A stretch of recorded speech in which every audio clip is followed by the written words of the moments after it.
Bismillahirrahmanirrahim. Assalamualaikum warahmatullahi wabarakatuh.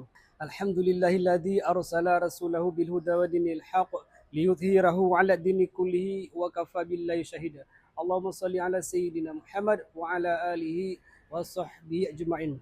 Qala Allah Ta'ala fil Qur'anil Karim, a'udzubillahi minasyaitonir rajim. Bismillahirrahmanirrahim. Wal takum minkum ummatun yad'una ilal khair wa ya'muruna bil ma'ruf wa tanhauna 'anil munkar. Sadaqallahul adzim. Sahabat berlian yang dirahmati Allah Subhanahu wa taala. Berbicara masalah berkomunikasi di media sosial. Dalam ajaran agama kita itu namanya berdakwah. Bagaimana berdakwah yang bijak dalam bermedia sosial dan internet.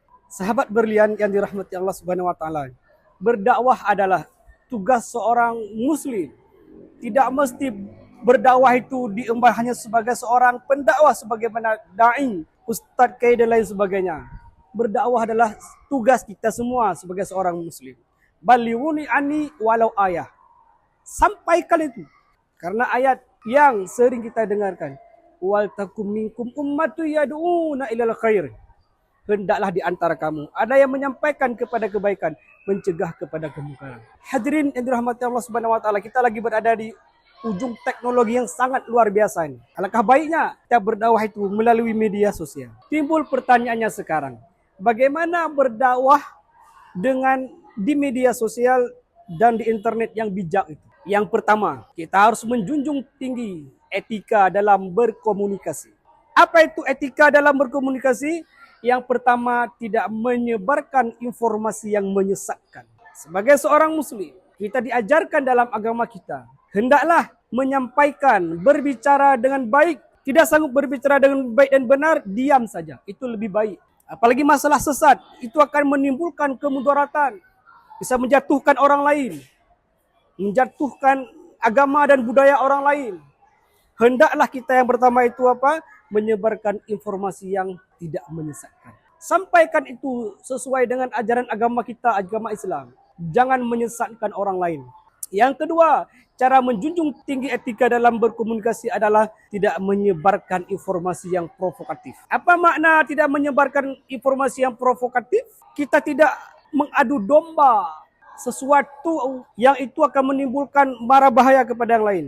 Baik provokatif antara sesama internal muslim atau dengan non-muslim. Yang ketiga, dengan cara menjunjung tinggi etika dalam berkomunikasi adalah tidak menyebarkan informasi yang berpotensi mencemari nama baik.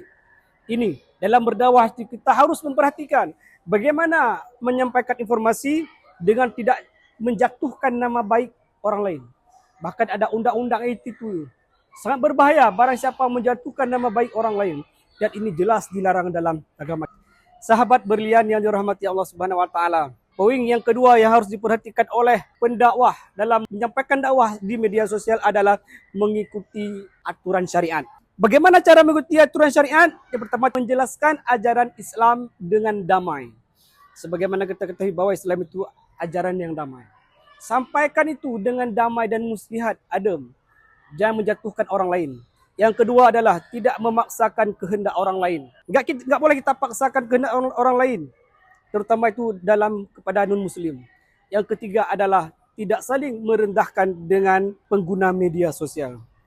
Jangan nanti ketika kita berdakwah di media sosial, kita secara nyindir barangkali menjatuhkan pengguna media yang lain. Itu sangat tidak dibenarkan. Sahabat berlian yang dirahmati Allah Subhanahu wa taala. Yang terakhir, dalam bermedia sosial itu kita harus punya tujuan berdakwah. Apa dia? Yang jelas, yang pertama itu mendekatkan diri kepada Allah Subhanahu wa taala. Yang kedua, memberikan manfaat bagi sesama muslim tentunya. Harus ada manfaat ketika mereka mendengar.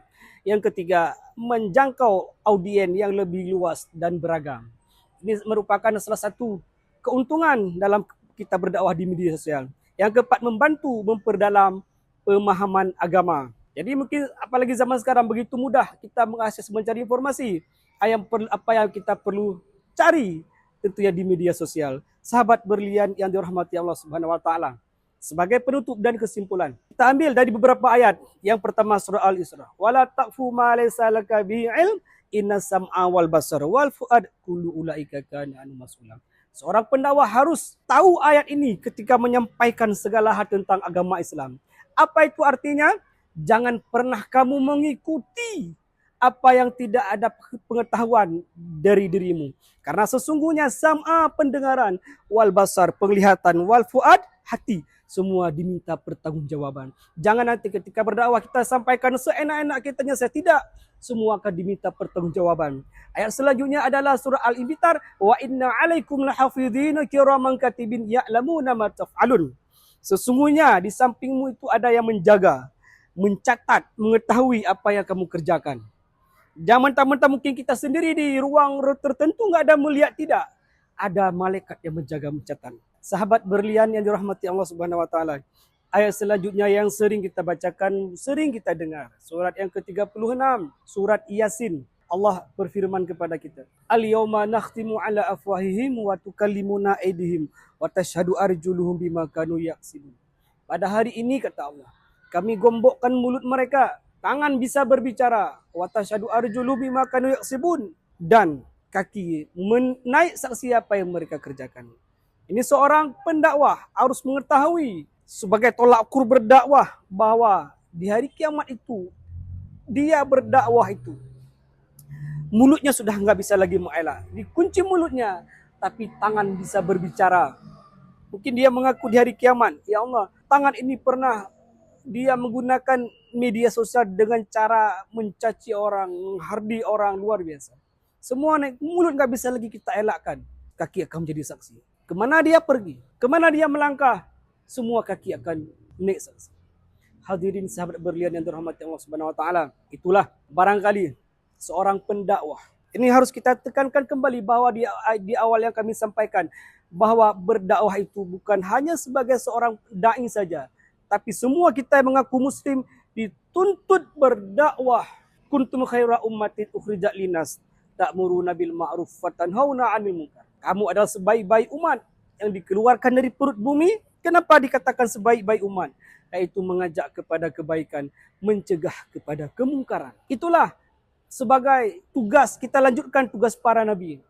Tugas para nabi atau rasul itu adalah mengajak kepada kebaikan, mencegah kepada kemungkaran. Inilah yang dinamakan umat terbaik, karena kita sudah melanjutkan tugasnya para nabi, tugasnya para rasul, yaitu berdakwah.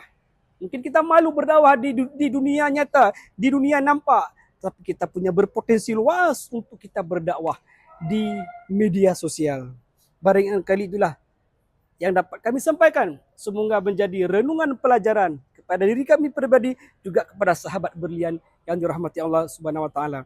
Terima kasih atas segala perhatian. Mohon maaf atas segala kekurangan. Allahul muwafiq ila aqwamit thoriq. Assalamualaikum warahmatullahi wabarakatuh.